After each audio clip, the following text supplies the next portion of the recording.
কোরআন ও হাদিস থেকে কিছু আলোচনা করব, মনোযোগ সহকারে শ্রবণ করবেন।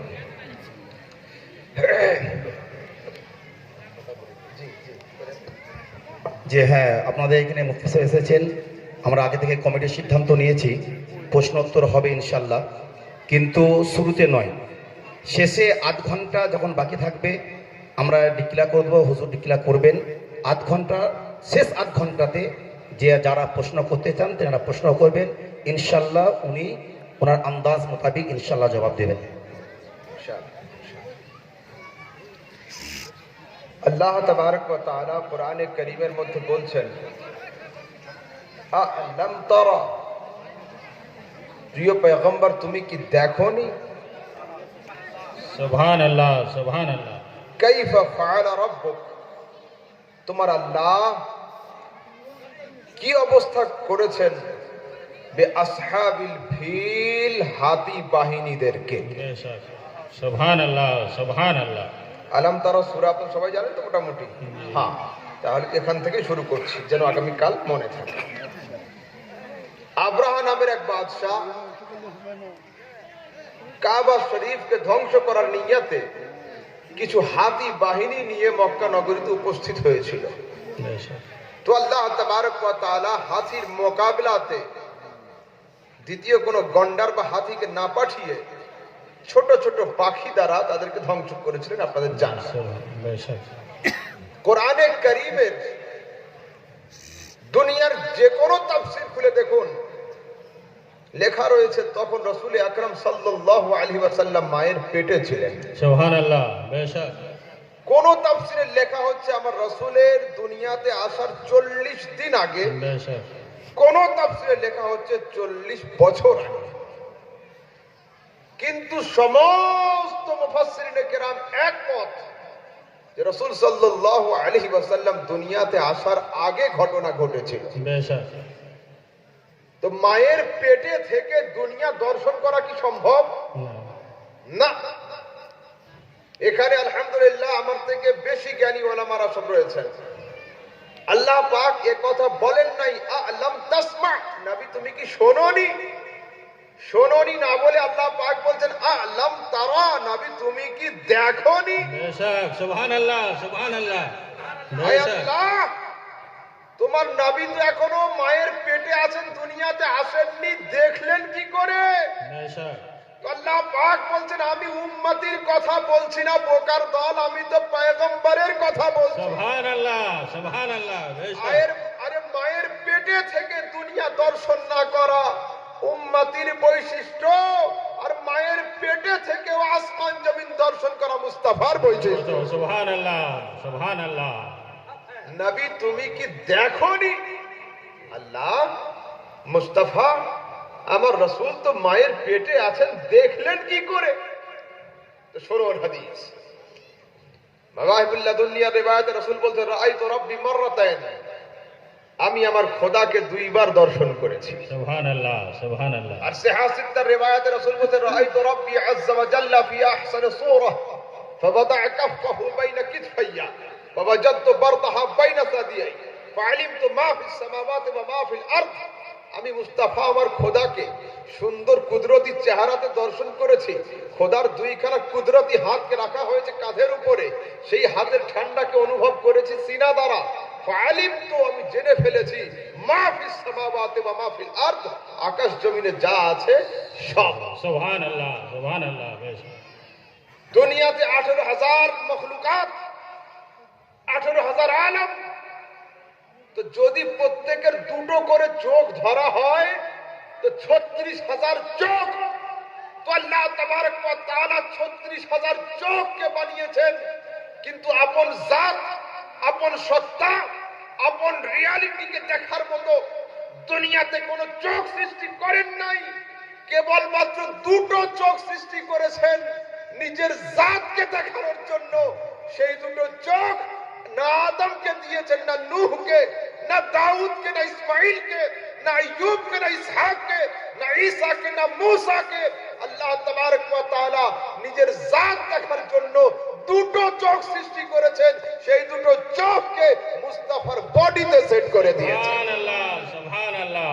আমার রাসূল খোদা দেখেছেন। চলুন একটু আগের দিকে যাই। বর্তমান মাল্টিমিডিয়ার যুগ, সোশ্যাল মিডিয়ার যুগ, মোবাইল ফোন থাকে আমাদের হাতে। এক হলো MP3 শোনা, এক হচ্ছে ভিডিও দেখা, আর আরেকটা হচ্ছে বক্তাকে সরাসরি হযরতকে দাওয়াত করে সামনাসামনি শোনা। তিনটের স্বাদ কিন্তু তিন রকমের, তিনটের স্বাদ একরকম নয়। তো হযরতে মুসা আলাইহিস সালাতু ওয়াত তাসলিম তুর পাহাড়ে যেতেন। আল্লাহ পাকের তরফ থেকে আদেশ ছিল, Musa, the Tur mountain is the fixed place for you. Tur হলো তোমার জন্য নির্দিষ্ট স্থান। তোমার যা যা দরকার, আয়াত দরকার তুরে এসো, ফয়সালা দরকার তুরে এসো, যা দরকার তুরে এসো। তো আল্লাহ তাবারক ওয়া তাআলার অমীয় বাণী হযরতে মুসা কেবল নিজের কান নয়, দেহের অণু পরমাণু দিয়ে, উর্দুতে বলা হয় হামাতান গোশ হোকর, পুরো দেহ আল্লাহ তাবারক ওয়া তাআলার অমীয় বাণী অনুভব করছিল, পুরা দেহ। হযরতে মুসার মুখ থেকে জজবা প্রকাশ হয়ে গিয়েছে, জোশ এসেছে, মুখ দিয়ে আওয়াজ হয়েছে, রব্বি আরিনি আনজুর ইলাইক, মাওলা হিজাব সরাও, তোমার জালওয়া দেখাও। তো আজ আমি আপনাদের সামনে মেহমান। আমি চলে যাওয়ার পরে যদি আপনারা কেউ আমার বাড়িতে আসেন, আর আমি যদি বাড়ির দরওয়াজা জানালা না খুলে ঘরের মধ্য থেকে আপনাদের উত্তর দিই, মন খারাপ হবে না? তো হযরতে মুসা বলছেন, আল্লাহ আদেশ তোমার থেকে, নিষেধ তোমার থেকে, উপদেশ তোমার থেকে, ফয়সালা তোমার থেকে, কিতাব তোমার থেকে, আয়াত তোমার থেকে, সবকিছু তোমার থেকে পাচ্ছি, কিন্তু যখন দেখা দেখির কথা হলো তো কি উত্তর? লান তারানি, আমি তো দেখাতে পারি, বাট তুমি খোদার জালওয়াকে বরদাস্ত করতে পারবে না। সুবহানাল্লাহ, সুবহানাল্লাহ। তো হযরতে মুসার মন খারাপ হয়েছে। আল্লাহ পাক বলেন, মুসা মন খারাপ করো না, ওয়ালাকিন উনজুর ইলাল জাবাল ফাইন ইসতাকাররা মাকানাহু সাওফা তারানি, অদূরে তুরের দিকে তাকাও, আমি তুর পাহাড়ের উপরে আমার নূর, আমার তাজাল্লি, আমার লাইট, আমার রোশনীকে ফেলবো। তুর যদি আপন জায়গায় দণ্ডায়মান থাকতে পারে, অতি অবশ্যই তুমি জালওয়া দর্শন করবে। কোরআন সাক্ষ্য দিচ্ছে, ফালাম্মা তাজাল্লা রাব্বুহু লিল জাবালে জাআলাহু দাক্কান ওয়া খাররা মুসা সাইকা। যখন আল্লাহ তাবারক ওয়া তাআলা ৭০,০০০ হিজাবকে ভেদ করে কিঞ্চিত পরিমাণ নূরকে তুলে ফেলেছিলেন, তুর চূর্ণ বিচূর্ণ হয়েছিল, নবী মুসা লুটিয়ে পড়েছিলেন। পাহাড় কিসের তৈরি? পাথর, ইট, বালি, শক্ত জিনিসের। মানব দেহ কিসের তৈরি? রক্ত, মাংস, হাড়। পাহাড় শক্ত না হাড় শক্ত? পাহাড় শক্ত। মাথা শক্ত না পাথর শক্ত? পাথর শক্ত। তো কোরআন সাক্ষ্য দিচ্ছে পাহাড় ভেঙেছিল, কিন্তু দুনিয়ার কোন হাদিসে কথা লেখা নেই হযরতে মুসার মাথা ফেটে গিয়েছিল, নেই। দুনিয়ার কোন কেতাবে কথা নেই হযরতে মুসার হাড় ভেঙে গিয়েছিল। আমি জিজ্ঞাসা করছি, পরওয়ারদিগার, পাহাড় বিশিষ্ট, পাথর বিশিষ্ট পাহাড় ভেঙে গেল, রক্ত মাংস হাড়ের মুসার কোনো ক্ষতি হলো না কেন? আওয়াজ আসছে, আহমদ রাজা শোনো, পাহাড়ের উপরে জালওয়াকে ফেলার আগে মুসার দেহকে আমি পাহাড়ের থেকে টেম্পারওয়ালা বানিয়ে দিয়েছিলাম। সুবহানাল্লাহ, সুবহানাল্লাহ, সুবহানাল্লাহ। আচ্ছা, পয়গম্বরদের শানে গাশতারি শব্দ আছে, বেহোশ শব্দ না দিয়ে গাশতারি, তাই তো? লুটিয়ে পড়া। তো আমি আপনাদের বোঝানোর জন্য বেহোশ শব্দ আনছি। বেহোশ হওয়ার পরে ক্ষতি হয় না লাভ? কি হয়? ক্ষতি হয়। মাইন্ড কিছু করে যেন ফরম্যাট হয়ে যায়, মাইন্ড অ্যাবসেন্ট হয়ে যায়, চেনা জিনিস অচেনা হয়ে যায়, জানা জিনিস অজানা হয়ে যায়। আব্বাকে চাচা বলে ফেলে, চাচাকে ভাই বলে ফেলে, 2-4 ঘন্টা পরে আবার ওর সেন্স ফিরে আসে। আমি জিজ্ঞাসা করছি, হযরতে মুসা, আল্লাহ তাবারক ওয়া তাআলার তাজাল্লিতে আপনি তো লুটিয়ে পড়েছিলেন, আপনার ক্ষতি হলো না লাভ?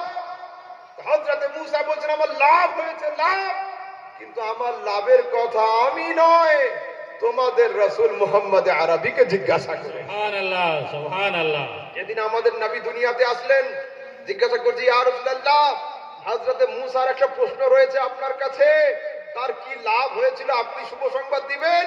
তো আমার রাসূল মিশকাত শরীফের রিওয়ায়াতে বলতেন, কানা ইয়াবসুরু দাবিবান নামালি আলা সাফা ফিল লাইলাতিজ যুলামায়ে বিমাসিরাতি 30 মিল নবী মুসা আলাইহিস সালাতু ওয়াত তাসলিম তুর পাহাড় থেকে ফিরে আসার পরে তার চোখের জ্যোতি এত বেড়েছিল, এত বেড়েছিল, এত বেড়েছিল, গভীর রাতের ঘোর অন্ধকারে 30 মাইল দূরে পিঁপড়ের থেকে কোনো সূক্ষ্ম পোকা চললে মুসা তাও দেখে নিয়ে নিতেন। সুবহানাল্লাহ, সুবহানাল্লাহ।